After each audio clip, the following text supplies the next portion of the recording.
Linagpang kung ato ragsoy sa sabaw, nagalangoy-langoy, ginlaktan, pagid sang ginamos, pinamalhas, gid kami sang higop, ang siling sang nakatilaw, sampat gid ang timplada mo, linagpang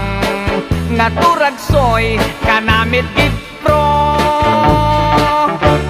Pagkatapos namon sang kaon, linagpang punagbati, may nagadihal, nagasiyok-siyok, kay ang bibig tamagid kahapdi, may nagatulo ang luha, nga wala naman sing kasubo, tungod sang turagsoy, nga akon linagpang